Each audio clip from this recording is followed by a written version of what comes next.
This lesson is on policies to achieve balance of payment stability. The balance of payments (BOP) accounts for the transactions between a country and the rest of the world. It is a record that helps a country monitor the financial inflows and outflows between its citizens and those of other countries. The balance of payments has three parts, namely, current account, capital account, and financial account. I will briefly explain the components of the balance of payments. The current account is composed of trade in goods, trade in services, primary income, and secondary income. It is the largest part of the balance of payments. The capital account contains flows from capital transfers and non-financial assets, e.g., the sale and purchase of land and other physical assets. The capital account is a relatively small part of the balance of payments. The financial account includes direct investment, for example, factories. Portfolio investment, for example, shares. And other financial investments, for example, deposits and bonds. It is a relatively large component for some countries. One of the macroeconomic objectives of the government is to maintain a balance of payments equilibrium. A BOP equilibrium occurs when a country's receipts and payments from its international transactions are equal. In other words, there is neither a deficit nor a surplus. There is a BOP surplus if the total money inflow is greater than the total money outflow. When there is a greater outflow of money than there is inflow of money, there is a BOP deficit. A deficit is a negative balance while a surplus is a positive balance. The BOP will have a zero balance when equilibrium is reached. A BOP equilibrium is a desirable thing to have, but many countries eventually end up with a deficit or surplus on the account.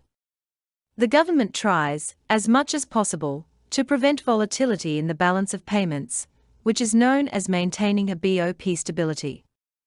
Stability in the macroeconomy attracts investment and makes the business environment more predictable. A BOP stability is achieved when the BOP surplus or deficit is at the minimum level. Too large surplus or deficit can create problems for the economy. A BOP surplus can lead to many issues, including a decrease in exports owing to currency appreciation and demand pull inflation as a result of high exports. A rise in borrowing might result from a BOP deficit, as there is a net outflow of funds from the economy. A deficit may also cause a rise in the unemployment level due to more imports than exports. Let us examine the policies that can correct deficit or surplus on the BOP account. This lesson will focus on policies used in correcting current account disequilibrium, that is, current account deficit or surplus.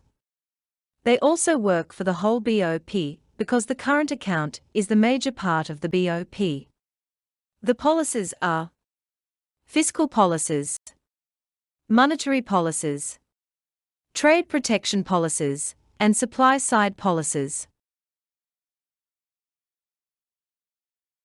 Let us discuss the first one, fiscal policies. Fiscal policies involve the use of taxation and government spending to influence aggregate demand or total demand in the economy. If there is a current account deficit, the tax rate is increased while government spending is reduced. Raising the tax rate will reduce the disposable income of people and the profits of businesses. If people have less disposable income, they will spend less on imports. This will correct the deficit that occurs because imports exceed exports. A decrease in government spending will also reduce money available in the economy that can be spent on imports. Increasing the tax rate or reducing government spending is known as a contractionary fiscal policy because it reduces total demand in the economy. To correct a current account surplus, the tax rate will have to be decreased so that people and businesses have more income, which can be spent on imports. Rising imports will correct the surplus. Alternatively, the government can increase its spending, which will make more money available in the economy that can be spent on importation. Decreasing tax rate or increasing government spending is an expansionary fiscal policy, as it increases the total demand in the economy. Fiscal policies may create additional problems in the economy. This reduces their effectiveness. For example, increased tax rate and reduced spending on infrastructure, which are contractionary fiscal policies, discourage investment. Expansionary fiscal policy, which is reducing tax rate or increasing government spending, can cause inflation when total demand rises faster than the total supply of goods and services in the economy. Monetary policies. Monetary policies employ interest rate and exchange rate to affect the nation's aggregate demand, or total demand. If there is a deficit on the current account, or BOP, interest rate can be increased. Interest rate is the cost of borrowing or the reward for saving. Raising interest rate makes it expensive for individuals and businesses to borrow, which will reduce their imports and correct the deficit. However, high interest rate discourages borrowing for investment. A deficit can also be corrected by reducing the exchange rate of the currency, which is known as devaluation. It makes exports cheaper and imports expensive. Exports will increase while imports will decrease, correcting the deficit on the account.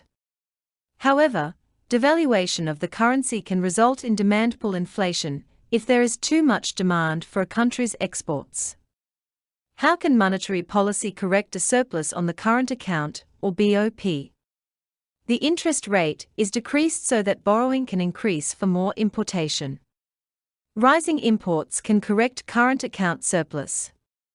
However, this policy can also cause inflation if aggregate demand exceeds aggregate supply.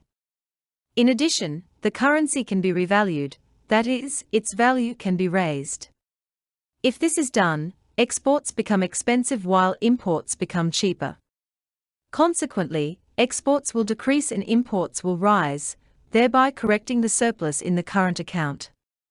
If exports decrease, domestic firms will be hurt and jobs may be lost.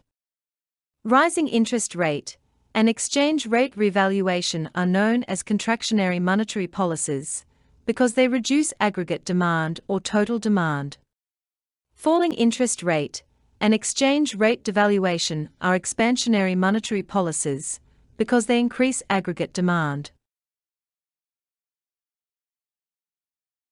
Supply-side policies. These are policies that increase the total supply of goods and services in the economy. The total supply is known as aggregate supply. Supply-side policies will correct the deficit by increasing the output in the economy, which can be exported to other countries. They include subsidies and tax incentives, spending on education for workers to be more skillful, spending on healthcare to make labor more productive, spending on infrastructure to encourage investment, and privatization to encourage efficiency. However, these policies have some issues. For example, when businesses rely on subsidies from the government, they will not improve on their own. Furthermore, funding for infrastructure, healthcare, and education requires spending, which might hinder the government's performance in other sectors of the economy. In addition, supply-side measures often take a while to have an impact on the economy. Trade protection policies will place restrictions on free trade. They often reduce a current account deficit by decreasing imports or increasing exports. These policies include taxes on imported products, tariffs, limit on quantity that can be imported, quota, ban on importation or embargo, and import licensing.